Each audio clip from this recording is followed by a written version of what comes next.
ओम श्री सद्गुरुवे नमः। ओम नमो भगवते वासुदेवाय। अथ द्वाविंशो अध्याय। भिन्न भिन्न ग्रहों की स्थिति और गति का वर्णन।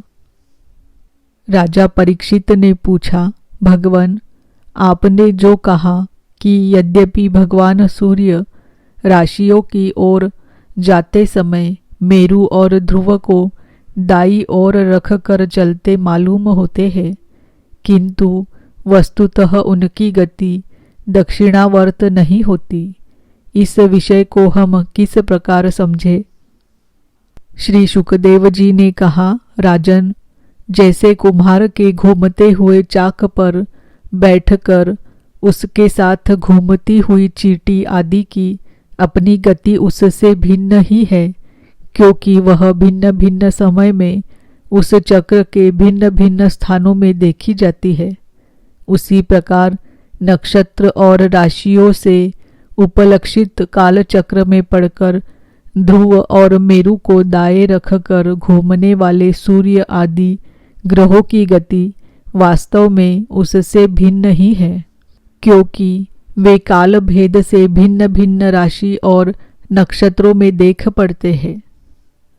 वेद और विद्वान लोग भी जिनकी गति को जानने के लिए उत्सुक रहते हैं, वे साक्षात आदि पुरुष भगवान नारायण ही लोकों के कल्याण और कर्मों की शुद्धि के लिए अपने वेदमय विग्रह काल को 12 मासों में विभक्त कर वसंत आदि 6 ऋतुओं में उनके यथा योग्य गुणों का विधान करते हैं। इस लोक में वर्णाश्रम धर्म का अनुसरण करने वाले पुरुष वेद त्रयी द्वारा प्रतिपादित छोटे बड़े कर्मों से इंद्रादि देवताओं के रूप में और योग के साधनों से अंतर्यामी रूप में उनकी श्रद्धा पूर्वक आराधना करके सुगमता से ही परम पद प्राप्त कर सकते हैं। भगवान सूर्य संपूर्ण लोकों के आत्मा हैं। वे पृथ्वी और द्युलोक के मध्य में स्थित आकाश मंडल के भीतर काल चक्र में स्थित होकर 12 मासों को भोगते हैं, जो संवत्सर के अवयव है और मेष आदि राशियों के नाम से प्रसिद्ध है। इनमें से प्रत्येक मास चंद्रमान से शुक्ल और कृष्ण 2 पक्ष का, पितृमान से 1 रात और 1 दिन का तथा सौरमान से 2.25 नक्षत्र का बताया जाता है। जीतने काल में सूर्यदेव इस संवत्सर का 6ठा भाग भोगते हैं, उसका वह अवयव ऋतु कहा जाता है। आकाश में भगवान सूर्य का जितना मार्ग है, उसका आधा वे जितने समय में पार कर लेते हैं, उसे एक अयन कहते हैं, तथा जितने समय में वे अपनी मंद तीव्र और समान गति से स्वर्ग और पृथ्वी मंडल के सहित पूरे आकाश का चक्कर लगा जाते हैं, उसे अवान्तर भेद से संवत्सर, परिवत्सर, ईड़ावत्सर, अनुवत्सर तथा वत्सर कहते हैं। इसी प्रकार सूर्य की किरणों से 1 लाख योजन ऊपर चंद्रमा है। उसकी चाल बहुत तेज है, इसीलिए वह सब नक्षत्रों से आगे रहता है। वह सूर्य के 1 वर्ष के मार्ग को 1 मास में, 1 मास के मार्ग को 2.25 दिनों में और 1 पक्ष के मार्ग को 1 ही दिन में तय कर लेता है। यह कृष्ण पक्ष में क्षीण होती हुई कलाओं से पितृगण के और शुक्ल पक्ष में बढ़ती हुई कलाओं से देवताओं के दिन रात का विभाग करता है, तथा 30-30 मुहूर्तों में 1-1 नक्षत्र को पार करता है। अन्नमय और अमृतमय होने के कारण यही समस्त जीवों का प्राण और जीवन है। ये जो 16 कलाओं से युक्त मनोमय अन्नमय अमृतमय पुरुष स्वरूप भगवान चंद्रमा है।